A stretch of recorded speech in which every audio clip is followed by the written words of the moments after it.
A Werewolf Shifter Romance, written by Amelia Hart. Chapter 1. The Inheritance. The keys felt heavier than they should have in Harper Vale's hand. She stood at the edge of the gravel driveway, staring at the cottage her mother had left behind, and wondered why grief still felt so raw after 6 months. The structure looked smaller than she remembered, its dark wooden beams weathered by years of mountain winters and summers alike. Vines crept up the stone foundation, wild and untended, reclaiming what humanity had tried to tame. Harper was 26 now, old enough to know that inheritances came with complications. This one came with memories she would rather have left buried. Her mother had always been distant. Not cruel, never that, but absent in the ways that mattered. Even as a child, Harper had sensed the wall between them, something cold and unyielding that no amount of reaching could breach. She had stopped trying somewhere around her teenage years, focusing instead on school, on work, on building a life in the city where emotions could be managed and controlled. The cancer had taken her mother quickly. 3 months from diagnosis to funeral. Harper had sat by the hospital bed, holding a hand that felt fragile as paper, and still her mother had looked at her with eyes that seemed focused somewhere else, somewhere Harper could never follow. "Take care of the cottage," her mother had whispered near the end, her voice barely audible over the beeping machines. "Promise me," Harper had promised. She kept her promises, even when they led her back to places she had tried to forget. The October air bit at her exposed skin as she walked up the path. Fallen leaves crunched beneath her hiking boots, the sound unnaturally loud in the stillness. The mountains rose around the property, their peaks already dusted with early snow. This far north, winter came fast and stayed long. Her mother had chosen isolation deliberately, settling here after Harper left for college. Another mystery Harper had never understood. The front door resisted when she tried the lock, wood swollen with moisture. She put her shoulder into it, and it gave with a groan that echoed through the empty rooms beyond. Dust motes danced in the afternoon light streaming through unwashed windows. The air inside tasted stale, untouched for months. Harper set her bag down and surveyed the space. The main room combined kitchen and living area, furniture covered in white sheets that reminded her too much of ghosts. A stone fireplace dominated one wall, cold and dark. Doors led off to bedrooms and a bathroom. Everything felt frozen in time, waiting. She spent the first hour opening windows, letting the mountain air chase away the staleness. The cottage had been built well, solid construction that had withstood decades. Her mother had maintained it carefully, though Harper could not remember ever seeing her hire help. By evening, Harper had managed to make the master bedroom habitable. She found clean sheets in a linen closet, the fabric smelling faintly of lavender. The bed was larger than expected, and she wondered briefly if her mother had ever shared it with anyone. There were no photos anywhere in the cottage, no personal touches that might reveal secrets. Just functional furniture and bare walls. Exhaustion crept through her bones as the sun began its descent. She had driven 8 hours to reach this place, and the weight of it pressed down harder with each passing moment. Harper made herself a simple dinner from supplies she had brought, ate standing at the kitchen counter, and tried not to think about how quiet everything was. That was when she heard it. A sound, faint and muffled, coming from somewhere below. Harper froze, fork halfway to her mouth. The cottage did not have a basement, at least not one she had ever known about. But the sound came again, unmistakable now. Something scratching, accompanied by a soft whimper that raised the hair on the back of her neck. She set down her plate and followed the noise. It led her to a door she had assumed opened to a pantry. When she tried the handle, it would not turn. Locked. Harper ran her fingers over the wood, feeling the smooth grain, and found scratches near the base.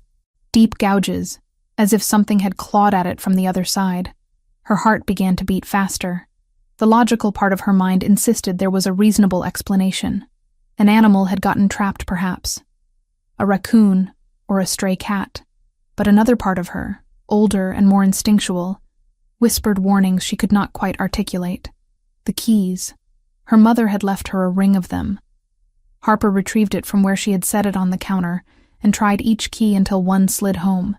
The lock turned with a click that sounded too loud. The door opened onto stairs leading down into darkness. The scratching stopped. Silence rushed up to meet her, thick and expectant. Harper grabbed a flashlight from her bag and descended. The basement was larger than the cottage above, carved directly into the rock of the mountain. The air felt colder here, damp in a way that spoke of deep earth and hidden things. Her flashlight beam cut through the darkness, revealing stone walls and a dirt floor. Boxes lined one wall, stacked and forgotten. And in the far corner, partially hidden behind an old crate, something moved. Harper approached slowly, her footsteps careful. The beam of light caught white fur first. Then the shape resolved itself. A wolf pup, small and trembling, curled into a tight ball. Its eyes reflected the light, twin points of blue that watched her approach with a mix of fear and something else she could not name. "Hey there," Harper whispered, crouching down a few feet away. "What are you doing down here?" The pup did not move, but its eyes tracked her every motion. Harper could see now that it was young, probably only a few months old. Its fur was pure white, unmarked by any other color, and matted with dirt. One of its front legs was held at an odd angle, possibly injured. Wolves were supposed to be extinct in this region, at least to the human world. To shifters, they had merely learned to disappear. She had read that somewhere, back when her mother first moved here. Harper had researched the area out of concern, worry that her mother had chosen somewhere too remote, too dangerous. The articles had reassured her that large predators had been hunted out decades ago. Yet here was evidence to the contrary. The pup whimpered again, and something in Harper's chest tightened. It was hurt and alone. Whatever else it might be, it was also suffering.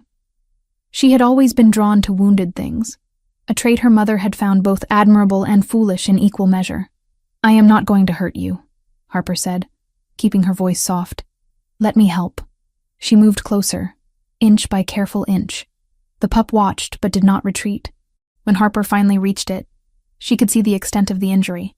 The front leg was not broken, but there were cuts along its side, partially healed, but still angry and red.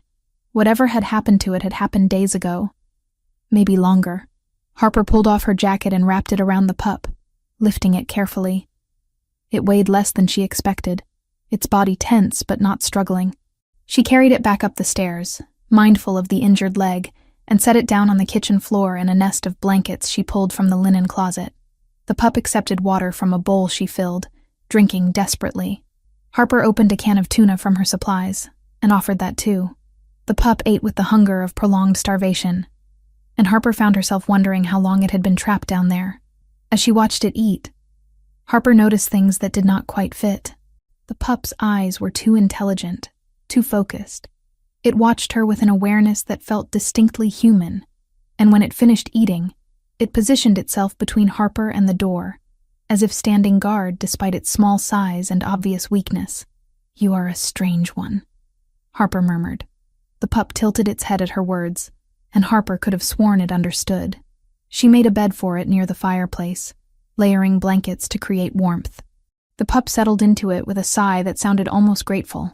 Harper sat on the couch, watching it, and tried to make sense of what she had found. Her mother had locked a wolf pup in the basement. The thought circled her mind, refusing to settle. Why would she do that? Had she been trying to protect it, or protect herself from it? And where had it come from in the first place? Questions without answers. Harper was growing used to those. She must have dozed off at some point, exhaustion finally claiming her. When she woke, it was full dark outside, and the cottage was silent. Too silent. Harper sat up, immediately searching for the pup. The nest of blankets lay empty. Harper grabbed her flashlight and searched the cottage, room by room. Nothing. The front door remained locked from the inside, the windows closed. The pup had vanished as if it had never existed. She was standing in the kitchen, trying to convince herself she had not imagined the entire thing, when movement outside caught her attention. Harper moved to the window and peered out into the darkness. At the edge of the tree line, barely visible in the moonlight, stood a wolf. Not a pup, but fully grown, massive in a way that stole her breath. Its fur was black as midnight, and even from this distance, Harper could feel the weight of its stare. It watched the cottage with an intensity that made her skin prickle with awareness. Then it turned and disappeared into the shadows, silent as smoke. Harper stood frozen at the window for a long time after it vanished, her heart pounding against her ribs. Sleep did not come easily that night, and when it did, her dreams were filled with golden eyes and the whisper of something ancient stirring in the dark. Chapter 2. The Transformation. Morning brought no answers, only questions that multiplied with the daylight. Harper woke stiff from a restless night, her dreams haunted by images of wolves and eyes that watched from the shadows. The cottage felt different now, as if discovering the basement had shifted something fundamental about the space itself. The white pup had returned sometime before dawn. Harper found it curled in the same nest of blankets by the fireplace, breathing steadily in what appeared to be genuine sleep. In the pale morning light, she could examine it more closely. The injuries along its side had scabbed over, but the wounds looked too precise to be from a simple accident. They reminded her of claw marks. Harper made coffee and opened her laptop, grateful that her mother had at least maintained decent internet service. A quick search confirmed what she already suspected. Gray wolves had been declared extinct in this region nearly 40 years ago, victims of aggressive hunting campaigns and habitat loss. The last confirmed sighting had been in 1987. Yet here was undeniable proof that at least 2 wolves remained, the pup and the massive black wolf she had seen at the tree line, unless she was losing her mind, which remained a distinct possibility. She spent an hour reading articles about wolf behavior, habitat, and diet. Nothing she found explained the intelligence she had witnessed in the pup's eyes, or the protective way it had positioned itself between her and the door. Wolves were pack animals, yes, but they were also wild. They did not guard humans. The pup stirred as she read, lifting its head to watch her with those unsettling blue eyes. Harper set aside her laptop and approached slowly. "We need to get you checked out properly," she said. "I know a veterinarian in town. Well, I found one online. Same thing." The pup's ears flattened slightly, but it made no move to run. Harper wrapped it carefully in a blanket, mindful of its injuries, and carried it to her truck. The drive into town took nearly an hour on winding mountain roads, and the pup remained quiet the entire time, pressed against her side in the passenger seat. The clinic was a small building on the edge of the main street, painted white with blue trim. A sign above the door read, "Reed Veterinary Services." Harper had called ahead, explaining she had found an injured animal and needed it examined. The woman who answered had sounded surprised but agreed to see her. Dr. Sophie Reed turned out to be a woman in her mid-40s with silver streaks in her dark hair and sharp, assessing eyes. She took one look at the pup in Harper's arms and went completely still. "Where did you find this?" The doctor's voice was carefully neutral, but Harper caught the tension beneath it. "At my mother's cottage, in the basement. It was locked down there." Something flickered across Dr. Reed's face too quickly for Harper to identify. The doctor gestured toward an examination room. "Bring it in here." Harper laid the pup on the metal table, keeping one hand on its back for reassurance. "Doctor."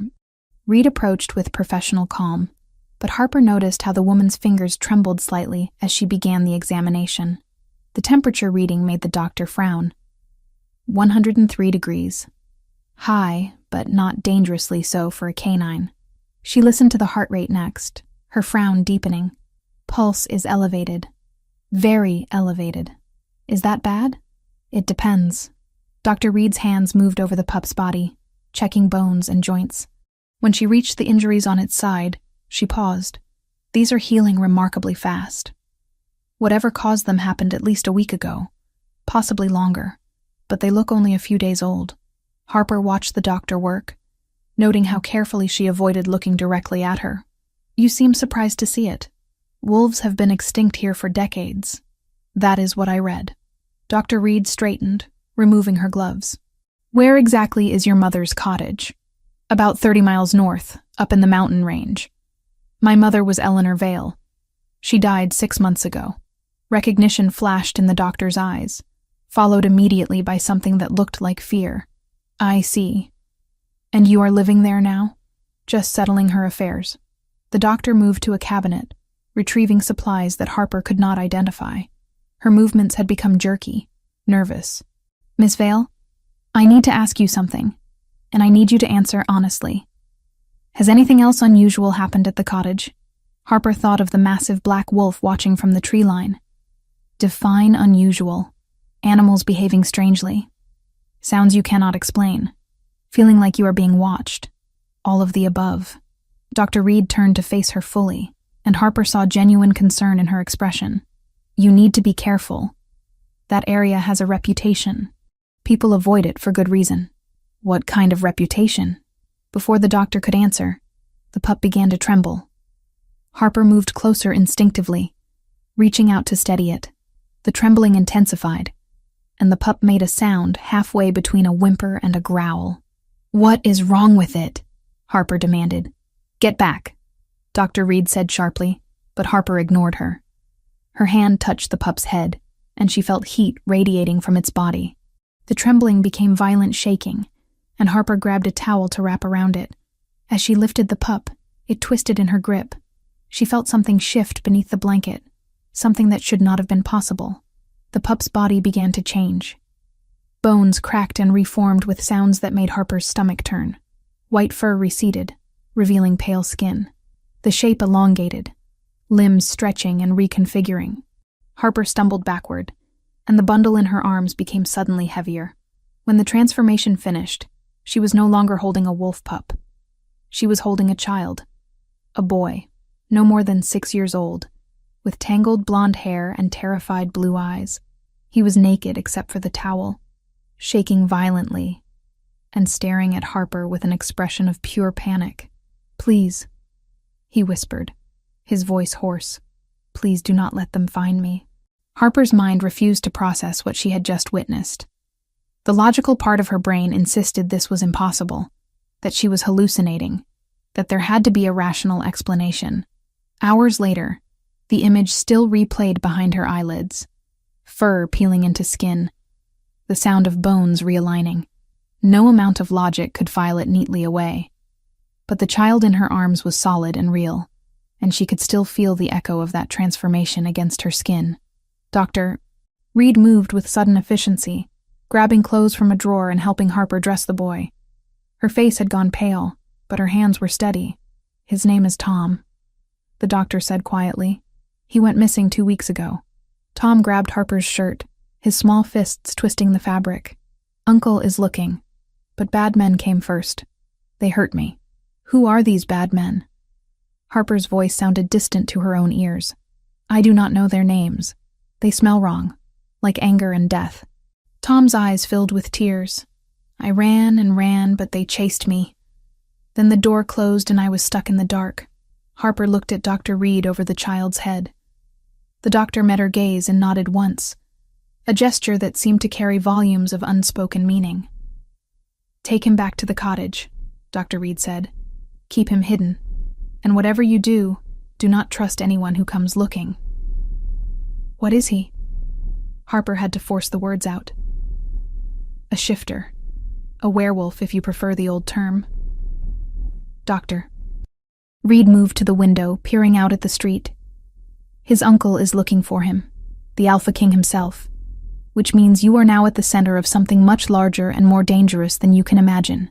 Harper wanted to argue, to demand better explanations, but Tom was shaking so hard his teeth chattered. Whatever else was true, this child was terrified and hurt. The rest could wait. She carried Tom to her truck, Dr. Reed walking beside them to provide cover. As Harper secured him in the passenger seat, the doctor leaned close. Your mother knew, she whispered. She knew what lives in these mountains. She protected that cottage for a reason. Before Harper could respond, Dr. Reed stepped back and closed the truck door. Harper started the engine and drove. Tom huddled against her side, small and frightened and impossibly real. The drive back passed in a blur. Tom did not speak, and Harper could not find words that made sense of anything. When they reached the cottage, she carried him inside and settled him on the couch with more blankets. Only then did she allow herself to examine what had happened. A child who could transform into a wolf. A species that should not exist. Her mother's cottage that had somehow become a refuge for the impossible. Harper looked at Tom, who watched her with ancient eyes in a young face, and made a decision. Whatever was coming, whatever dangers Dr. Reed had hinted at, this child needed protection. And Harper Vale kept her promises, even the ones she made to herself. "You are safe here," she told him. "I will not let anyone hurt you." Tom's eyes filled with tears again, but this time he smiled. It was a small, fragile thing, but it was trust. Harper felt the weight of that trust settle around her shoulders. Outside, the sun began its descent toward the mountains. Inside the cottage, Harper sat with a child who was not quite human and waited for the world to make sense again. She had a feeling she would be waiting a very long time. Chapter 3. The Alpha King dawn had barely broken when the knock came. 3 sharp raps against the door, authoritative and impossible to ignore. Harper jerked awake from where she had dozed on the couch, her body stiff from keeping watch over Tom through the night. The boy slept curled in a tight ball nearby, his breathing finally steady and calm. The knock came again, harder this time. Harper rose carefully, trying not to wake Tom, and moved to the window. A man stood on her porch, tall and imposing even in stillness. Dark hair caught the early light, and when he turned his head slightly, she saw the sharp lines of his profile. He was probably in his early 30s, wearing jeans and a dark jacket that did nothing to hide the powerful build beneath. Something about him made her pulse quicken. Not fear, exactly, but recognition on a level she could not explain. Harper opened the door but kept the chain lock engaged. "Can I help you?" The man's eyes locked onto hers, and the world seemed to tilt. Amber.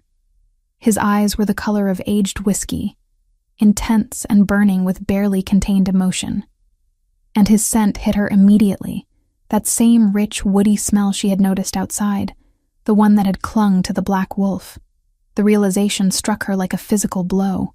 The black wolf. That was you. Something flickered in his expression. Relief, perhaps, or surprise. "Yes, I have been watching the cottage for days, trying to track his scent. When I saw you arrive, I thought you might be another threat. Who are you?" "Nathaniel Hunt." His voice was low, controlled, but she heard the desperation beneath it. "And I have been searching for 2 weeks for a child who means everything to me. You have him. I can smell Tom here. Please, let me in." "Why should I trust you?" "Because I am his uncle, his guardian, and the Alpha King of these territories." Nathaniel took a step closer, and Harper fought the urge to step back. "Because if you have kept him safe this long, you already know what he is, and you know he needs protection I can provide." Harper studied his face, weighing her options. The desperation in his eyes was real, and that scent, undeniable now, matched the wolf she had seen watching from the trees. Finally, she released the chain and opened the door fully. Nathaniel stepped inside, and the cottage suddenly felt much smaller. He was even taller up close, probably 6'3", and his presence filled the space in a way that made her hyper-aware of every breath, every movement. Then his gaze found Tom, still sleeping on the couch, and everything else fell away. Nathaniel crossed the room in 3 long strides and dropped to his knees beside the boy. His hands hovered over Tom's small form, trembling slightly, before he gently touched the child's shoulder. "Tom," he whispered. "God, Tom." The boy's eyes opened slowly. For a moment, he stared up at Nathaniel in confusion. Then recognition dawned, and he launched himself into the man's arms, with a cry that broke Harper's heart. "Uncle Nate! Uncle Nate! I thought they got you too." Nathaniel wrapped Tom in an embrace that spoke of weeks of terror and grief. His eyes closed, and Harper saw a tear escape down his cheek before he buried his face in Tom's hair. The raw vulnerability in that moment made her chest ache. This was not just an Alpha King. This was a man who had thought he lost the last of his family. Harper turned away, giving them privacy for their reunion. She moved to the kitchen and started coffee, her hands needing something to do. The sound of Tom's sobbing and Nathaniel's quiet reassurances filled the cottage, and she found herself blinking back her own tears. Several minutes passed before Nathaniel joined her, Tom clinging to his side like a burr. The boy had not let go of his uncle's hand since waking. "Thank you," Nathaniel said. His voice was hoarse with emotion. "For protecting him." for keeping him safe when I could not find him. I did not know what else to do. Harper poured coffee and offered him a mug. He was hurt and terrified. I could not just leave him. Nathaniel accepted the coffee, but his attention remained on Tom, checking him over with eyes that missed nothing. The wounds are healing well. You treated them? As best I could.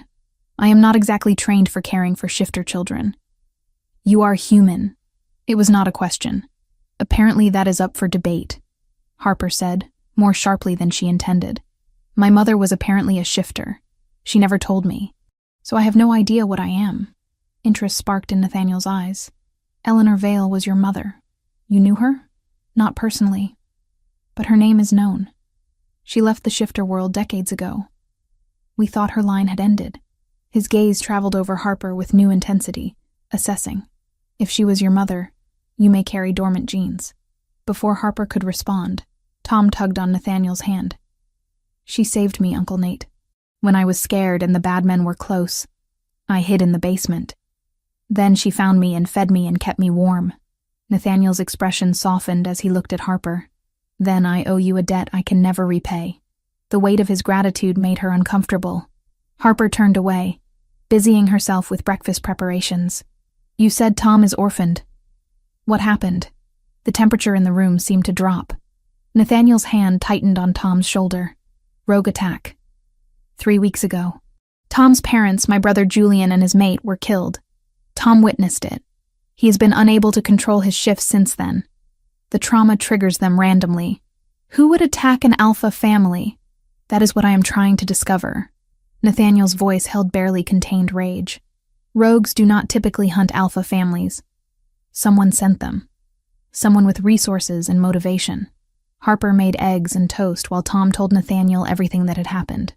The boy's story came in fragments, interrupted by moments when his voice would break or he would cling tighter to his uncle. Nathaniel listened with infinite patience, his earlier desperation replaced by careful control. After breakfast, Tom asked to see the basement where he had hidden. Nathaniel went with him, and Harper took the opportunity to explore the attic she had noticed the day before. She found it in a trunk beneath a moth-eaten blanket, a leather-bound journal, the pages yellowed with age. Her mother's handwriting filled the first page. Harper sat on the dusty floor and began to read. The journal detailed a life Harper had never known existed. Her mother had been born into a shifter pack, raised with expectations of finding a mate and producing strong offspring. She had found that mate at 19, a young alpha who promised her everything. Then he rejected her. The entry describing that moment made Harper's chest ache. Her mother's pain bled through every word. The rejection had been public, humiliating, delivered without explanation or mercy. Worse, Eleanor had been pregnant. The rejection caused her to miscarry, losing the shifter child she had carried. After that, her mother had suppressed her shifter nature through sheer will and isolation, building wards around herself that slowly killed her connection to her wolf. She had fled to the mountains and lived alone, protecting the cottage that became her sanctuary. Harper closed the journal, her hands shaking. Her mother's distance finally made sense. The walls between them had not been about Harper. They had been about protecting her from a world of pain and rejection. She descended from the attic to find Nathaniel standing in the hallway, as if he had been waiting for her. Tom was back on the couch, playing with a toy truck. You found something, Nathaniel said, his eyes on the journal in her hands. My mother's history. Harper's voice was thick. She was rejected by her mate. She lost a baby. She spent the rest of her life hiding from your world. Nathaniel's expression darkened. Rejection is a wound that never fully heals.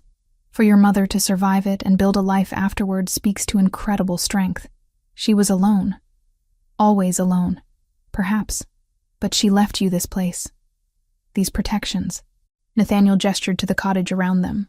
She may not have been able to give you the truth, but she gave you a refuge. That counts for something.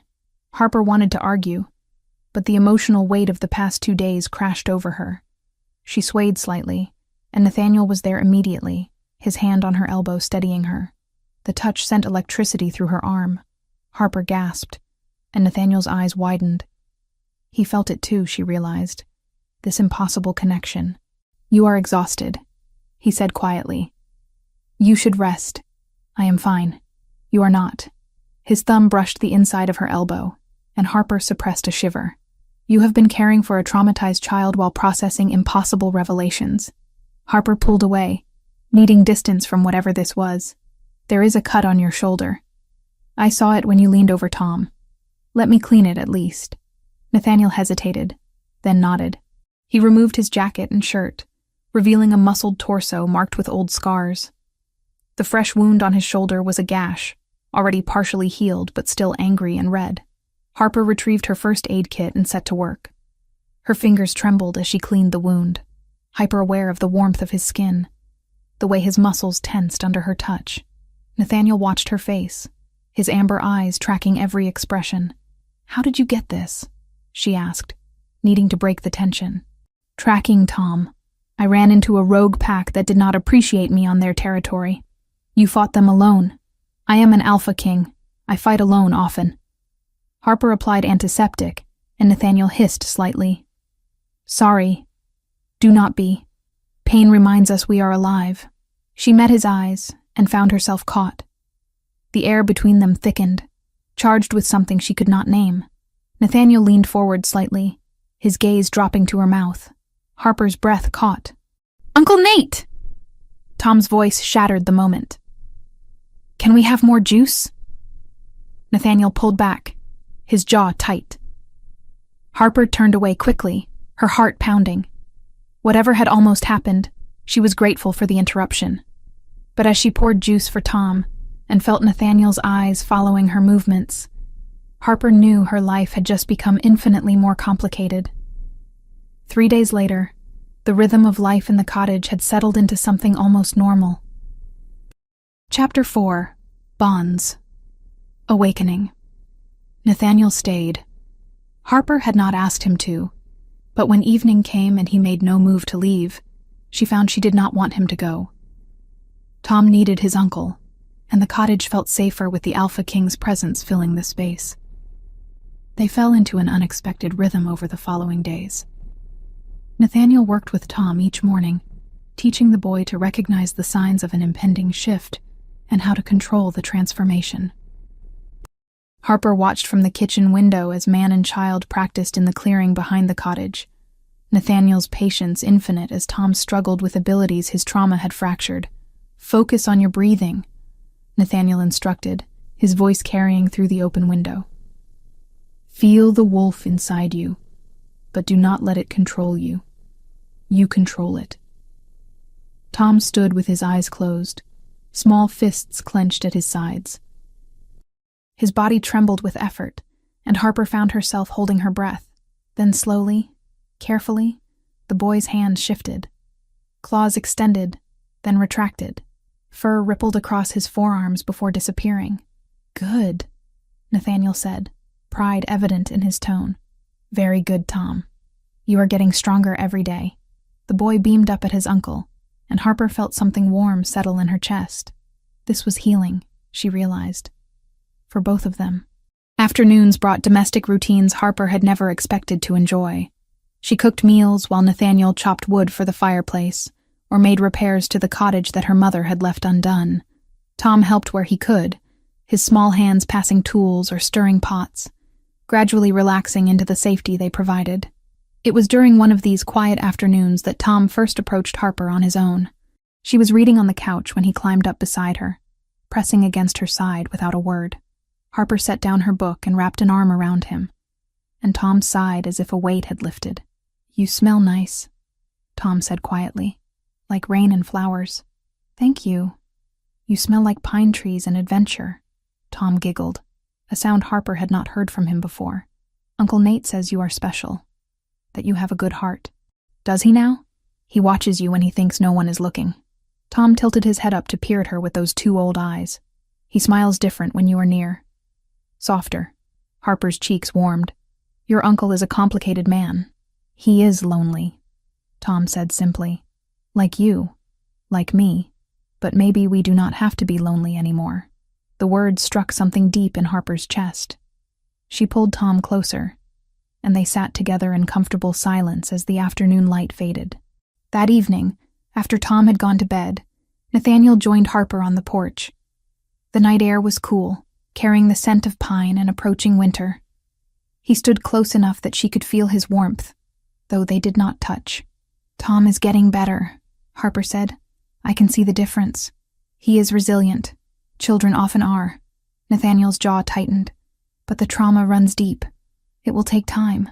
He told me about that night, about what he saw." Nathaniel turned to face her fully. "What did he say?" "That he remembers a smell. A blonde woman. Her scent was all wrong," he said. "Like perfume trying to cover something rotten." Harper met his gaze. "Does that mean something to you?" "Perhaps." Nathaniel's expression darkened. "There is a woman, an alpha named Beatrice.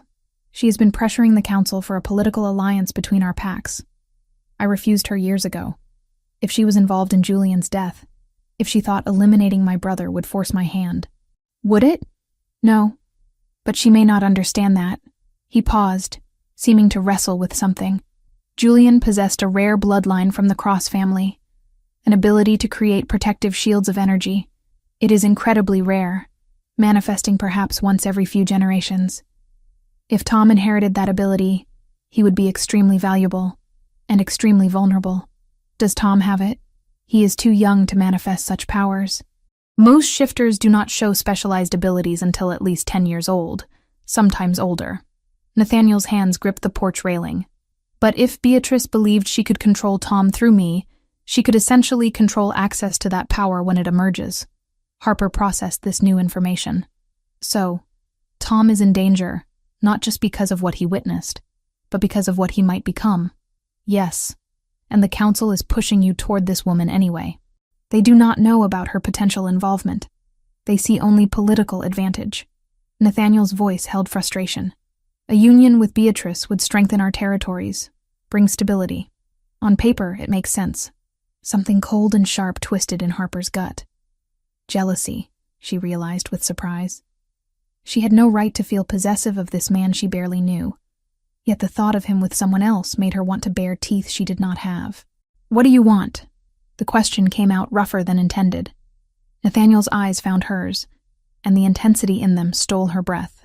"That is becoming dangerously clear." Before Harper could respond, a scream shattered the night. They both ran inside to find Tom thrashing in his sleep, caught in the grip of a nightmare. His body convulsed, and Harper watched in horror as the shift took him involuntarily. Bones cracked and reformed. The boy's cries became inhuman howls as his wolf fought for control. Furniture splintered under flailing limbs. Tom's wolf was larger than it should have been, swollen with panic and pain. His claws gouged the wooden floor, and foam flecked his muzzle. "Tom!" Nathaniel moved to restrain him, but the boy was beyond reason. Harper acted on instinct. She dropped to her knees beside the thrashing wolf and placed her hands on his head. "Tom, listen to my voice. You are safe. You are here with us. Nothing can hurt you." The wolf snapped at her, teeth grazing her arm. Harper did not pull away. She kept her voice low and steady, pouring every ounce of calm she could muster into her words. Heat built in her palms where they touched fur, spreading up her arms and through her chest. "That is it," she murmured. "Feel the fear, but let it go. You do not have to hold on to it anymore." Gradually, impossibly, the wolf began to still. His breathing slowed. The wild panic in his eyes faded, replaced by confusion and exhaustion. Under Harper's hands, she felt his body temperature drop from scalding to merely warm. The tension bled out of his muscles. Tom shifted back to human form and immediately curled into Harper's lap, sobbing. She held him, rocking gently, and found her own face wet with tears. When she looked up, Nathaniel was staring at her with an expression she could not decipher. Awe, perhaps, or fear. "What did you do?" he asked quietly. "I do not know. I just wanted him to feel safe." Nathaniel knelt beside them, his hand hovering over Tom's sleeping form. He should still be panicking. Trauma-induced shifts do not end that quickly. It takes hours for a shifter to calm down after an episode that severe. His eyes found hers. "You healed him somehow. Soothed his wolf on a level I have never seen. That is impossible. So is a human calming a feral shifter with touch alone." Nathaniel reached out slowly and brushed his fingers against Harper's arm, where Tom had bitten her. The skin was unbroken. You should be bleeding." His teeth broke through. "I saw it." Harper looked down at her arm. He was right. There was blood on her sleeve, but the skin beneath was unmarked. "Perfect.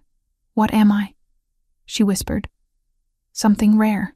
Nathaniel's voice was rough. "Something precious." They carried Tom back to his bed and tucked him in. The boy did not wake, his sleep finally peaceful. Nathaniel checked the destroyed furniture with a resigned sigh, then returned to where Harper stood in the kitchen, trembling with aftershocks. "Sit," he commanded gently, guiding her to a chair. "You need to process what just happened. I do not understand any of this. Your mother's bloodline runs deeper than you know." Nathaniel poured her water and crouched in front of her chair so they were eye level. "Healing abilities are rare among shifters. Most can only accelerate their own recovery.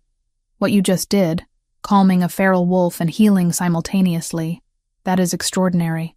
My mother never mentioned anything like this. She probably never manifested it. Suppressing her wolf would have suppressed all her abilities." His hands covered hers where they rested on her knees.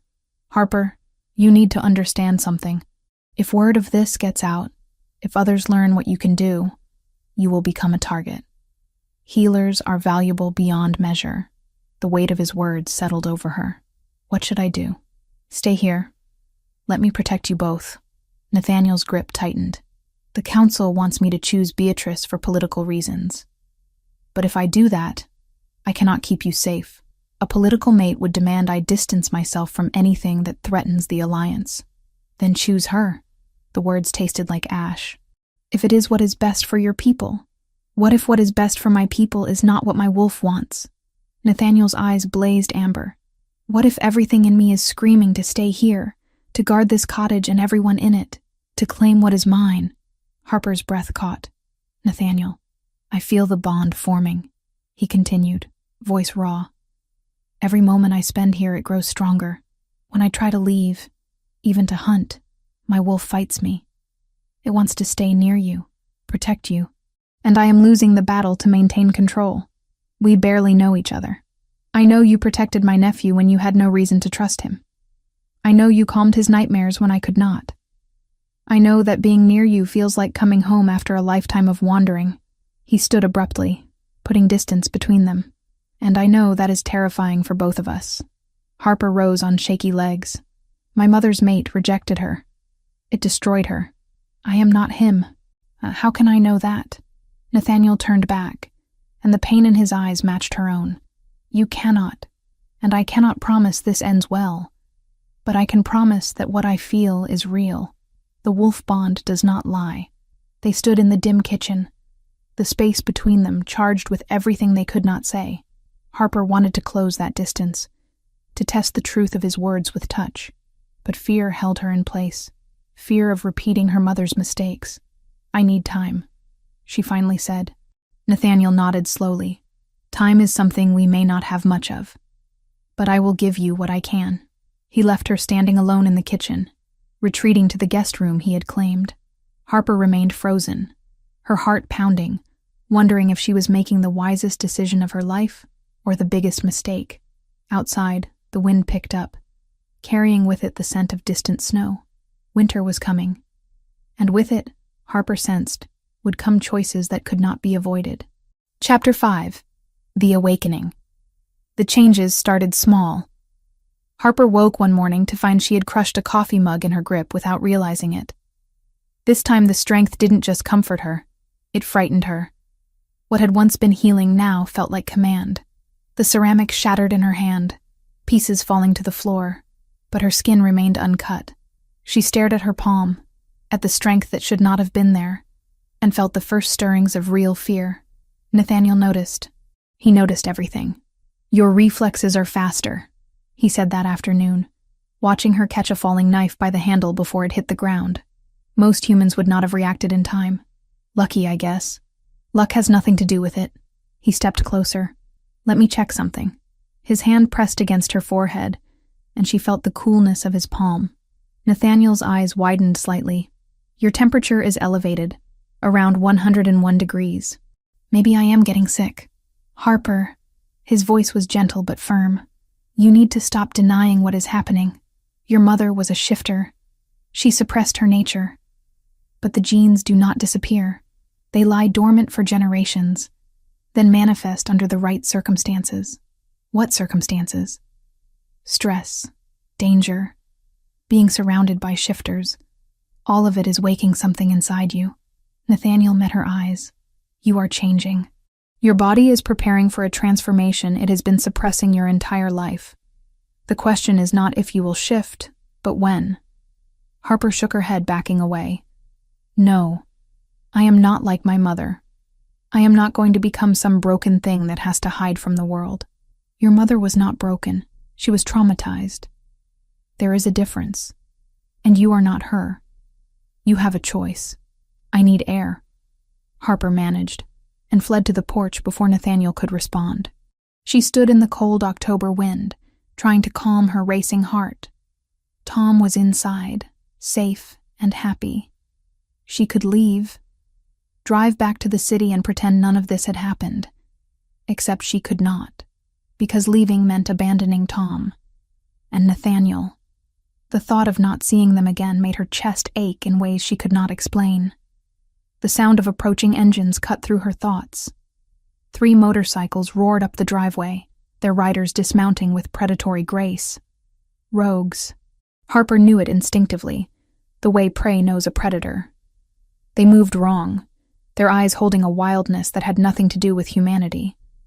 One of them, a man with a scarred face and cold eyes, smiled at her. Well, well, the little human who has been hiding our prize. Get off my property. We are here for the boy. Hand him over and maybe we let you live. Over my dead body. The scarred man laughed. That can be arranged. They shifted as they charged. 3 wolves, larger than any natural animal, teeth bared and eyes gleaming with malice. Harper had no weapons, no way to defend herself against creatures that could tear her apart. But Tom was inside, and she would die before she let them touch him. The first wolf leaped. Harper moved on instinct, her body reacting without thought. She ducked under snapping jaws, felt claws rake across her shoulder.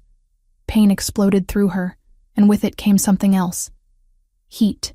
It started in her core and spread outward, burning through every nerve. Harper's scream became inhuman as her body began to change. Bones cracked and reformed. Her skin rippled, replaced by fur that erupted across her flesh. The transformation was agony. Every cell of her body was being torn apart and rebuilt. Harper fell to her hands and knees, except they were not hands anymore. They were paws, large and tipped with claws. Her vision shifted, colors muting while scents exploded in clarity. She could smell everything. The rogue's hunger and malice, Tom's fear inside the cottage, and something distant, but approaching fast. Nathaniel. The rogues had stopped, staring at her in shock. Harper looked down at herself and saw golden brown fur, the color of honey in sunlight. A wolf. She was a wolf. One of the rogues recovered first and lunged. Instinct took over. Harper met him midair, her jaws closing on his throat. The taste of blood filled her mouth, but she did not let go. This creature wanted to hurt Tom. Wanted to hurt her family. The word resonated through her wolf's mind. Family. Pack.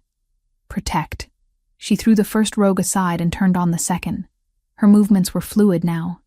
The pain of transformation replaced by a rightness she had never felt before. This was what she was meant to be. The fight was brutal and fast. By the time Nathaniel and Tom burst from the trees, 2 rogues lay bleeding on the ground, and the third was fleeing into the forest. Nathaniel froze, his eyes locking onto Harper's wolf form. She saw the recognition in his face, watched as his entire body went still. Then he shifted, his black wolf racing toward her. Harper's first instinct was to attack, to protect Tom from this new threat. But then she caught his scent, that rich, woodsy smell that had haunted her dreams. And underneath it, something more. Mate. Her wolf knew before her human mind could process it. Mate. Ours. Home. Nathaniel's wolf circled her slowly, his amber eyes never leaving hers. He made a sound low in his chest. Not quite a growl. Recognition. Acceptance. Claim. Harper's legs gave out. The adrenaline was fading. and with it came the realization of what had just happened. She had transformed. She had killed. Harper? Nathaniel's voice cut through her spiraling thoughts. He had shifted back to human, crouching before her without apparent concern for his nakedness. Look at me. Focus on my voice. You need to shift back now. She tried to speak, but only a whimper emerged. I know it is frightening. I know you feel lost, but you are not alone. His hand reached out slowly. Take my hand. Focus on your human form. Remember what it feels like to have fingers instead of claws, skin instead of fur. Harper concentrated, pushing past the instinct that wanted her to stay wolf, stay safe. The change back was slower than the first transformation, less violent, but no less uncomfortable. Finally, she was kneeling on the ground in human form, naked and shaking. Nathaniel immediately wrapped her in his jacket, pulling her against his chest. Harper buried her face in his shoulder and let herself break. I have you. Nathaniel murmured against her hair. You are safe. You did so well. You protected Tom. You were magnificent. I killed them. You defended your family. There is no shame in that. Tom appeared at her side, wrapping his small arms around her waist. You were so brave. You saved me. Harper looked between them. These two people who had become everything to her in such a short time, and felt something settle into place. This was right. This was what she was meant for. You are a shifter, Nathaniel said, pulling back to meet her eyes. And more than that, you are my mate. I knew it the moment I saw your wolf. The bond is not just attraction or affection. It is destiny. Our souls were made to fit together. That is why everything feels so intense between us. Yes, the mate bond is rare, precious beyond measure. Some shifters search their entire lives and never find it. His hands cupped her face. And I found mine hiding a wolf pup in a basement. Harper laughed, the sound watery but genuine. But I need you to understand what this means. Nathaniel's expression grew serious. A mate bond is forever. Once we complete it, once we perform the claiming bite, there is no going back. We will be connected on every level. Heart, mind, soul. But the council wants you to mate with Beatrice.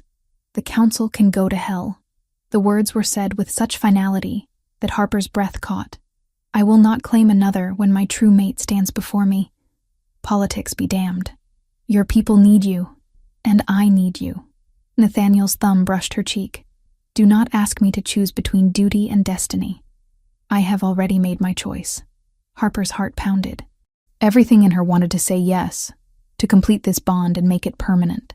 But fear still lingered. My mother's mate rejected her after the claiming. The bond can be broken. Pain flashed across Nathaniel's face. Rejecting a true mate is possible, but it destroys both parties. It requires deliberately severing the soul bond. What your mother's mate did was an act of cruelty I cannot fathom. He pulled her closer. I swear to you, Harper, I will never do that, but I cannot force you to trust me. That is something you have to choose. The space between them crackled with tension. Harper was hyper-aware of every point where their bodies touched, of the heat building between them. She wanted him, wanted this. But the claiming bite was permanent, and she was not ready for that level of commitment. Not yet. Can we take this slowly? She asked. Can we be together without the claiming? Just for now. Nathaniel's jaw tightened, but he nodded. Yes, though my wolf will fight me every moment. It wants to mark you, to make sure everyone knows you are mine. And what about what I want? His eyes blazed. What do you want, Harper? You, she breathed. Just you. Nathaniel kissed her then, and Harper felt the world fall away. There was only this, only him, only the rightness of his hands on her skin, and his breath mingling with hers. They came together with the desperation of people who had been denying themselves too long. Later, wrapped in blankets on the cottage floor with Tom safely asleep upstairs, Harper traced the lines of Nathaniel's chest and tried not to think about the future. For now, this was enough. It had to be, but she could feel Nathaniel's restraint in every touch, see it in the way his eyes lingered on her throat where a claiming bite would go, and she knew that this fragile balance could not last forever. Chapter 6. The Choice. The summons came 3 days after Harper's first transformation. A formal letter, sealed with the crest of the Alpha Council, delivered by a stern-faced courier who would not meet her eyes. Nathaniel read it in silence, his jaw growing tighter with each line. "They are calling an emergency session," he said finally. "Tomorrow night. They want answers about the rogue attacks. And about you." Harper's stomach dropped. "They know. Beatrice made sure of it. The rogues who fled reported back before I could hunt them down. Now the council knows I have been harboring a newly turned shifter and refusing to present myself for political negotiations." He crumpled the letter in his fist. "They are going to force my hand." "What does that mean?" Nathaniel's eyes met hers, and Harper saw something she had never seen before in them. Defeat. "It means I have to choose. Publicly. Between my duty as Alpha King and my mate." The word hung in the air between them. Mate. They had been together, shared intimacy and trust, but Harper had not completed the claiming, had not made it permanent, and now that hesitation might cost them everything. "What will you choose?" Harper asked, though she already knew the answer. She could see it in the tension of his shoulders, the way he could not quite meet her eyes. "I have to think of my people, of the stability they need, of Tom's safety." Nathaniel's voice was rough. "If I claim you now, if I reject Beatrice publicly without proof of her crimes, I will lose the council's support. And without that support, I cannot protect anyone." Harper nodded, feeling something crack inside her chest. "I understand." "Harper." "No, I do. You have responsibilities. People who depend on you. I am just one person." She forced the words out past the tightness in her throat. "Do what you have to do." The council meeting took place in a lodge 2 hours north, a neutral ground where the regional alphas gathered to settle disputes and make territorial decisions. Harper was not invited, but she watched from the cottage as Nathaniel dressed in formal clothing that made him look every inch the king he was. "I will fix this," he said before he left. "I swear to you, I will find a way to make this right." But Harper saw the doubt in his eyes, and she said nothing as he walked out the door.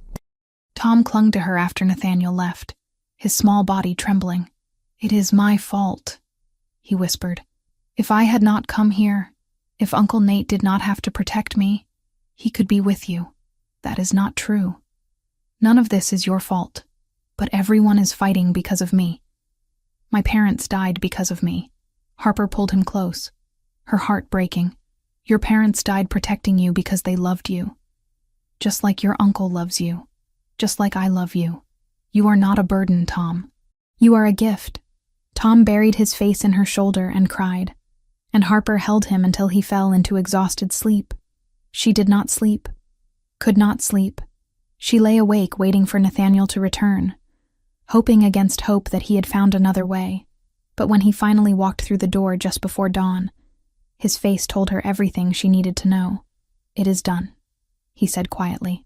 "I told the council I would consider Beatrice's proposal, that I needed time to properly evaluate the political benefits. You rejected me." The words came out flat, emotionless. "I delayed the decision. I bought us time to find proof against Beatrice." But Nathaniel could not look at her, and Harper knew the truth. In front of the council, in front of his people, he had chosen duty over love. "I need to be alone," Harper said, and walked past him to the bedroom. She heard Nathaniel start to follow, then stop. The guest room door closed a moment later, and Harper let herself collapse onto the bed. She had known this was a possibility, had known that the mate bond without claiming was fragile, incomplete, but knowing did not make it hurt any less. Tom was gone when Harper woke. She found the note on his pillow, written in a child's careful handwriting. "I am going away so I do not get in the way anymore. Do not look for me. I love you both." Harper's scream brought Nathaniel running. He took one look at the note and shifted immediately, racing out the door in wolf form. Harper followed, her own wolf surging to the surface with an ease that would have terrified her days ago.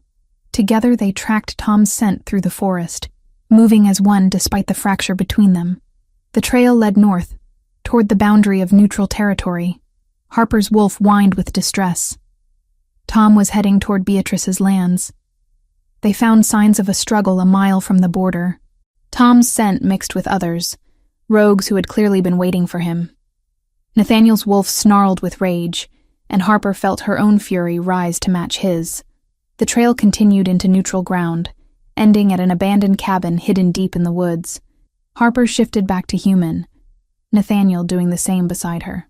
They moved silently, communicating through gestures and looks honed by their connection. Inside the cabin, they found Tom bound and gagged, but alive.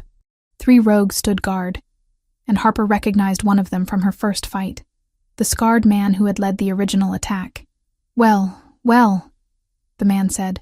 His name was Travis, Harper remembered. The Alpha King and his little mate. Come to collect your pup? Let him go, Nathaniel said, his voice deadly calm. And I might let you live. Travis laughed. I do not think so. See, we were paid very well to make sure this boy disappeared. And when the client is an alpha with deep pockets, you do not just walk away from the contract. Beatrice. Harper said the name, and Travis's smile confirmed it. Smart girl. Yeah, the blonde alpha wanted the kid out of the picture.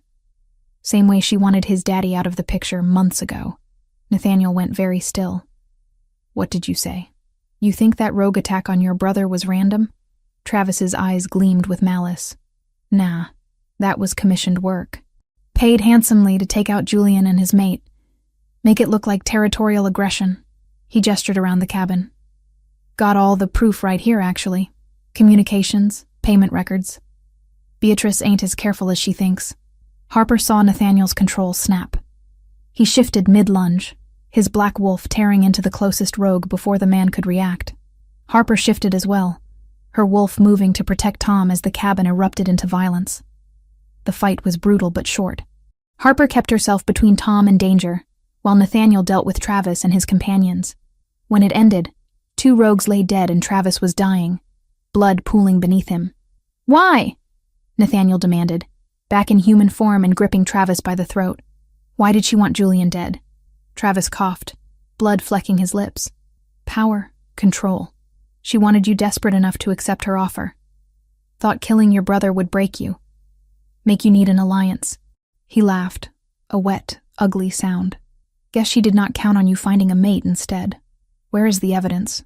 Travis's eyes flickered to a locked box in the corner. In there. Everything you need to bury her. His breathing grew labored. For what it is worth, I am sorry about the kid's parents. That was not personal, just business. Business, Nathaniel repeated, his voice hollow. Then he stood and let Travis bleed out, turning instead to help Harper free Tom. The boy launched himself into their arms, sobbing apologies.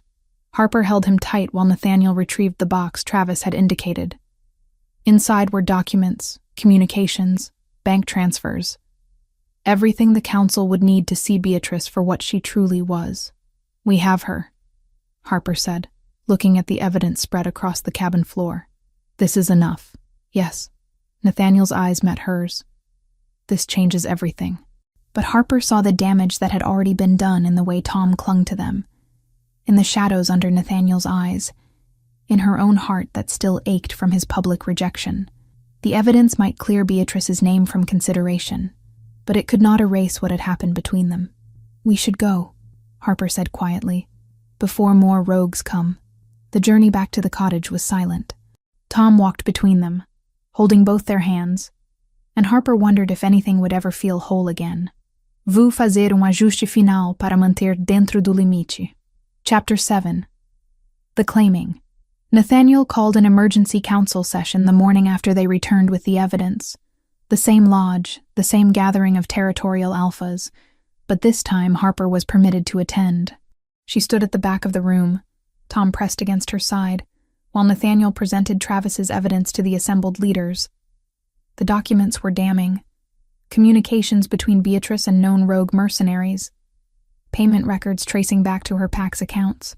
Photographs of meetings that should never have taken place. It should have been enough to condemn her immediately, but Beatrice had allies. Powerful ones. These could be forgeries, Alpha Marcus of the Eastern Territory said, created to discredit an honorable alpha. Too many owed Beatrice favors. Reason bowed to alliances. Honorable? Nathaniel's voice was deadly quiet. She murdered my brother. She orchestrated attacks on a child. You have the word of a dying rogue, Marcus continued. A criminal who had every reason to lie, and documents that could have been fabricated. Harper watched Beatrice standing among the other alphas, her blonde hair perfectly styled, her expression wounded innocence. She looked nothing like a murderer. I propose a trial by combat, Beatrice said, her voice soft but clear. Let the old laws decide. If Alpha Nathaniel truly believes I am guilty, let him face me in honorable combat. Murmurs spread through the council. Trial by combat was ancient, rarely invoked, but still legally binding. The winner lived. The loser died. Nathaniel's jaw tightened. I accept. No, Harper said, the word torn from her. Every eye turned to her. She is trying to kill you. If she defeats you, she can claim the Alpha King position by right of conquest. She will not defeat me, Nathaniel said. But Harper saw the calculation in Beatrice's eyes. The combat was set for sunset. Harper paced the small room, her wolf restless. Tom sat quietly, his face pale. She is going to cheat, Harper said. I know. Nathaniel checked his weapons. But I cannot refuse without looking like a coward. So, you walk into an ambush? I am going to end this. One way or another. The combat circle had been drawn in the clearing, marked with ancient symbols. The council gathered around it. Harper and Tom stood at the edge, close enough to see, but unable to interfere once combat began. Nathaniel entered first, moving with warrior confidence. Beatrice followed, and Harper's wolf snarled. For the record, Beatrice said, I deny all charges, and I will prove my innocence through combat. The fight began with both in human form, circling. Then Beatrice shifted, her wolf pale blonde. Nathaniel shifted in response, his black wolf larger and more powerful. They clashed in fury. Harper watched with her heart in her throat as they fought, neither gaining clear advantage. Nathaniel was stronger, but Beatrice was fast. That was when Harper saw the rogues emerge from the trees. At least 20, moving to surround the clearing. The council members shouted in alarm. The trial had been a distraction. Beatrice had never intended to fight fair. Stay here, Harper told Tom, and shifted, racing into chaos. The battle erupted. Council alphas fought rogues while Nathaniel continued combat with Beatrice, unable to break away without violating sacred rules.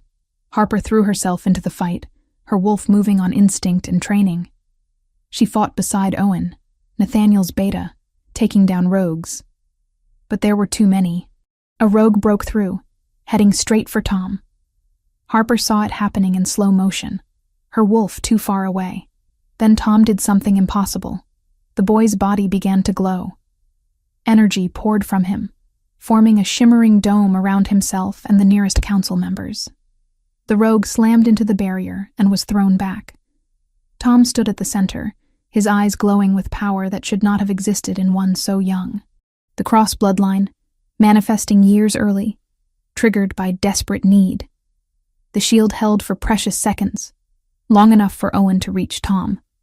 But the effort cost the boy. Tom collapsed. Harper's attention snapped back to Nathaniel just in time to see Beatrice cheat. A flare of rogue magic burst from the tree line.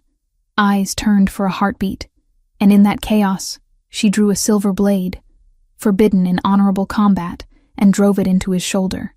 Nathaniel's wolf yelped and fell, shifting back to human. Silver was poison, and Beatrice had buried the blade deep. You were always too honorable, Beatrice said, shifting back. Too bound by rules. That is why you were never strong enough to lead. She raised the blade for a killing blow. Harper did not think. She simply moved. Her wolf crossed the distance in a heartbeat, slamming into Beatrice. They rolled across the ground, and Harper felt teeth sink into her flank.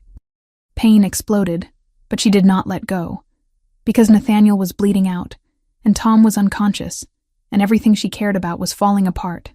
Then she heard Nathaniel's voice in her head. Harper, The bond. Completed. Trust me. She understood. The mate bond, completed through claiming, would link them beyond the physical, would allow them to share strength, to heal each other. But it was permanent. Forever. Harper thought of her mother, alone and broken, thought of the fear that had held her back, and realized that fear was a lie. Her mother had been rejected. Harper was choosing. She shifted back to human, still grappling with Beatrice. "Nathaniel, I claim you." Then she lunged, her teeth finding the juncture of his throat and shoulder. She bit down hard enough to break skin, to scar, to bind. Power flooded through her. The mate bond snapped into place with the force of lightning, and suddenly she could feel everything Nathaniel felt. His pain, his fear for her, his overwhelming love. Nathaniel shifted despite his wound, his wolf moving to her side. He returned the claiming bite, his teeth marking her, and the bond completed itself. The effect was immediate. Harper felt Nathaniel's strength pouring into her, and she could sense her healing ability flowing back to him. The silver wound began to close, and when they turned together to face Beatrice, they moved as one. Beatrice's eyes widened. "No, that is not possible." "We just did," Harper said. They attacked together, perfectly synchronized. Harper could anticipate Nathaniel's every move. Beatrice never stood a chance. The blonde alpha tried to flee, but Owen and the other council members had dealt with the rogues. She was surrounded, cornered. "I killed Julian," she screamed, her composure breaking. "And I would do it again. Nathaniel should have been mine. Was always meant to be mine. I gave him every chance, and he chose a human over me." The council went silent. Beatrice had confessed in front of witnesses. "You killed innocent people because of wounded pride," Nathaniel said quietly. He was back in human form, standing with Harper's hand in his. The claiming marks on both their throats were visible. "You terrorized a child. You broke every law we hold sacred. I did what I had to do for power." Beatrice's eyes were wild. "In this world, power is everything." "No," Harper said. "Love is everything. And that is why you lost." Beatrice shifted and lunged one final time. But Nathaniel was ready. His wolf met her midair, and the fight was over in seconds. Beatrice lay dead, her throat torn out, killed in legitimate self-defense with the entire council as witnesses. The clearing fell silent. Harper shifted back and ran to Tom, who was stirring weakly. The boy opened his eyes and smiled. "You did it," he whispered. "You saved Uncle Nate. We all did," Harper said, pulling him close. "We are a family. We save each other." Nathaniel joined them, and for a long moment the three simply held each other while the council dealt with the aftermath. The battle was over. The threat was ended, and Harper could feel through the mate bond that Nathaniel's heart beat in rhythm with hers. Now and forever. Chapter 8. New Beginnings. The council's formal recognition came the morning after Beatrice's death. Alpha Marcus, who had questioned the evidence so readily the day before, stood before Harper and Nathaniel with his head bowed in respect. The council recognizes Harper Vale as legitimate Luna to Alpha King Nathaniel Hunt, he announced, his voice carrying across the assembled gathering. The mate bond has been witnessed and proven through combat. The union is blessed by the old laws. Harper stood beside Nathaniel, her hand in his, the claiming mark on her throat still tender, but already beginning to scar. She could feel the mate bond humming between them, a constant awareness of his presence in the back of her mind. "Furthermore," Marcus continued, "the council acknowledges the Luna's unique abilities as a healer and her courage in battle. She has proven herself worthy of the position not through bloodline alone, but through action and sacrifice." What Harper had feared would be seen as weakness had instead become a symbol of strength. She had fought beside seasoned warriors. She had completed a mate bond under impossible circumstances and used it to save the Alpha King's life. Tom recovered quickly from manifesting his protective ability. Dr. Reed declared him healthy, but exhausted. The power that had saved them also burned through him. For weeks, Tom slept 12 hours a day while his body relearned peace. The power he had displayed confirmed what Nathaniel had suspected. Tom carried the rare cross bloodline, and with proper training, He would become extraordinarily powerful. The council granted them official guardianship of Tom without question. No one wanted to separate the boy from the only family he had left. They returned to the cottage 3 days after the battle. It felt like coming home. We should expand it, Nathaniel said, assessing the space. Add another bedroom. Tom needs his own space, and we will need a nursery eventually. Harper's hand drifted to her stomach. The mate bond made such things inevitable. She found the idea did not frighten her. Over the following months, the cottage transformed. Builders first reinforced the mountainside, carving terraces before raising a second floor to create proper bedrooms. Harper worked on the gardens, using her skills to create spaces both beautiful and functional. Tom helped where he could, his enthusiasm boundless. They installed security measures throughout the property, wards that would alert them to intruders, cameras hidden in trees, a panic room in the basement, reinforced and stocked with supplies. Tom's room became a sanctuary. Harper and Nathaniel filled it with books and toys.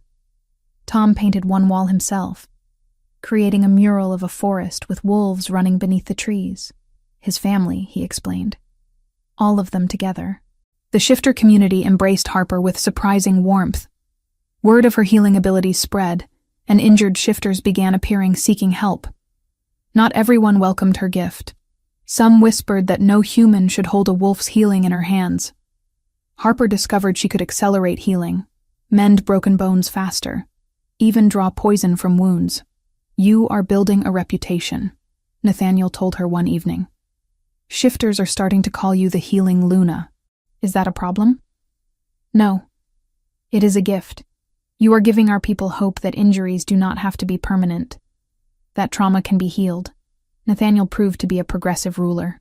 With Harper at his side, he implemented changes to old laws. Orphaned shifter children were given more protection. Political matings were no longer enforced. Alphas who abused power faced stricter consequences. The pregnancy came as both surprise and inevitability. Dr. Reed confirmed it 2 days after Harper suspected. Twins, the doctor said, smiling. Strong heartbeats, both healthy.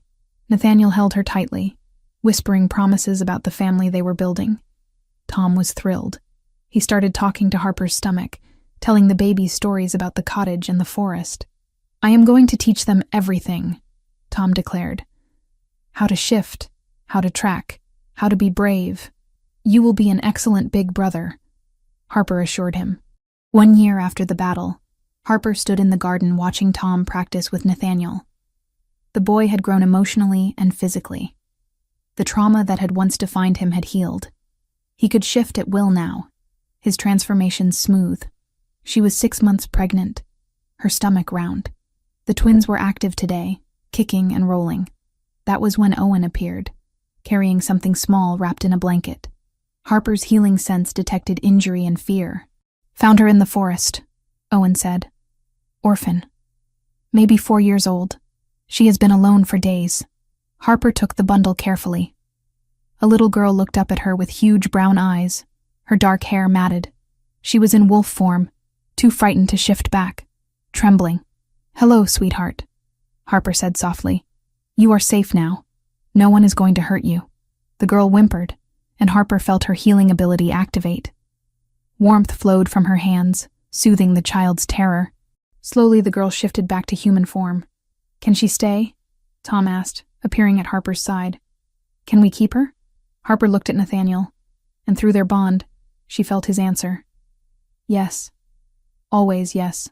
What is your name? Harper asked gently. Lily, the girl whispered. Well, Lily, how would you like to stay with us? We have a warm house and good food and a boy named Tom who would very much like to have a little sister. Lily's eyes widened.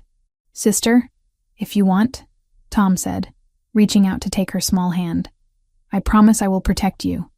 That is what big brothers do. Lily looked between them all and nodded. That evening, after Lily had been bathed and fed and tucked into the guest room with Tom reading her a story, Harper stood at the window. Nathaniel came up behind her, his arms encircling her and their unborn children.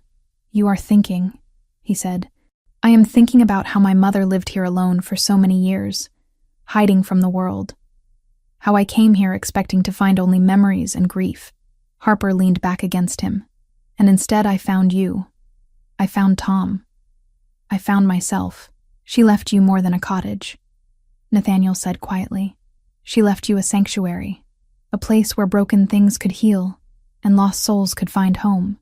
We are building something here, something bigger than just us. A pack, a family, a refuge for those who need it most. Harper turned in his arms. I love you. I love you, he replied, and kissed her as the last light faded. The next morning, Harper woke to laughter.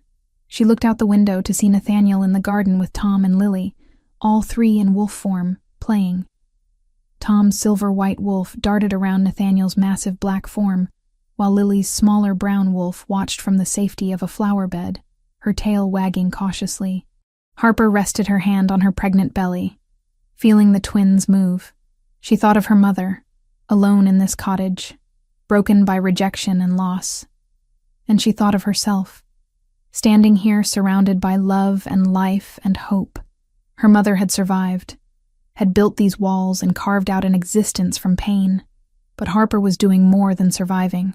She was thriving, building a family that would span generations, creating a home where wounded souls could heal. The cottage had been a refuge for her mother. For Harper, it was a beginning.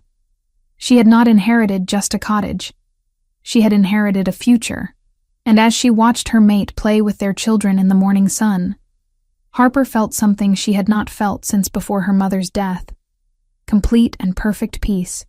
This was home. This was family. This was love. This was everything.